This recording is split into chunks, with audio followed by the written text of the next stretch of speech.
धर्म शब्द को पाली भाषा में धम्म कहते हैं। धम्म का आशय बौद्ध धर्म से लिया जाता है।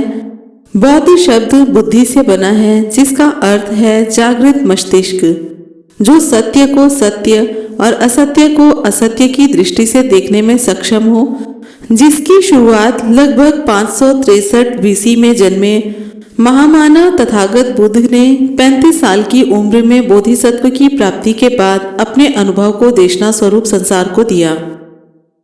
आज सारे संसार में बौद्ध धर्म को मानने वाले लोगों की संख्या तीसरे नंबर पर है। लगभग 400 मिलियन लोग इससे लाभान्वित हुए हैं। पहले ये एशिया महाद्वीप में ज्यादा प्रचलित था, इसलिए इसे बुद्धा लोग लाइट ऑफ एशिया भी कहते थे। पर अब इसे यूरोप, ऑस्ट्रेलिया और अमेरिका जैसे उन्नत देश तेजी से अपना रहे हैं, क्योंकि उनमें बौद्ध धर्म को समझने के लिए वैज्ञानिक मानसिकता का प्रचार उपयुक्त मात्रा में उपलब्ध है। बौद्ध धर्म असल में धर्म शब्द की परिभाषाओं से कहीं आगे तत्व ज्ञान है, इसलिए इसे हम धर्म ना बोलकर धम्म बोलते हैं। बौद्ध धर्म को हम धर्म इसलिए नहीं कहते कि यह अन्य धर्मों की तरह केवल आस्था, गुटबाजी, पुरोहितवाद, ईश्वरवाद और उनसे जुड़ी मान्यताओं पर नहीं चलता। इसका लक्ष्य मानव में ऐसी मानसिक योग्यता पैदा करना है जिससे वे असत्य को पहचान और नकार सके। सत्य प्रामाणिकता और तर्क की क्षमता विकसित करता है।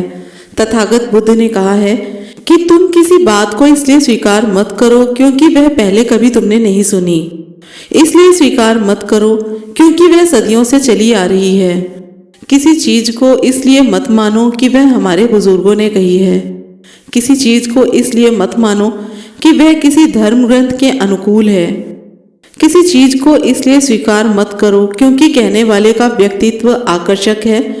किसी चीज को इसलिए स्वीकार मत करो क्योंकि वह स्वयं मैंने कही है। किसी चीज को मानने से पहले यह सोचो कि क्या वह सही है। किसी चीज को मानने से पहले यह सोचो कि क्या इससे आपका विकास संभव है। किसी चीज को मानने से पहले उसको बुद्धि की कसौटी पर कसो और स्वानुभव से हितकर जानो तो ही मानो, अन्यथा मत मानो। धम्म विरोधी अवसरवादियों द्वारा फैलाई गई घृणा के कारण आज आम जनता दुखी है, पर दुख दूर करने के स्रोत तक नहीं जाना चाहती। आपसे आग्रह है कि एक बार इसे जानकर तो देखो। मानना या ना मानना ये तो बाद की बात है। तथागत बुद्ध ने कहा है कि यदि मैं कहता हूँ कि उस भवन में दिया जल रहा है तो तुम केवल आस्था के कारण उसे मत मानो। मेरे कहने से उसे मत मानो, तुम बस मेरा निमंत्रण स्वीकार करो और उस दिए को स्वयं देखने जाओ, तभी उसे मानो। दूसरे शब्दों में बुद्ध ने कहा है, मोह में हम किसी की बुराइयां नहीं देख सकते और घृणा में हम किसी की अच्छाइयां नहीं देख सकते। बुद्ध और उनका धम्म समझना बहुत आसान है, केवल थोड़ा सा प्रयास और अभ्यास चाहिए।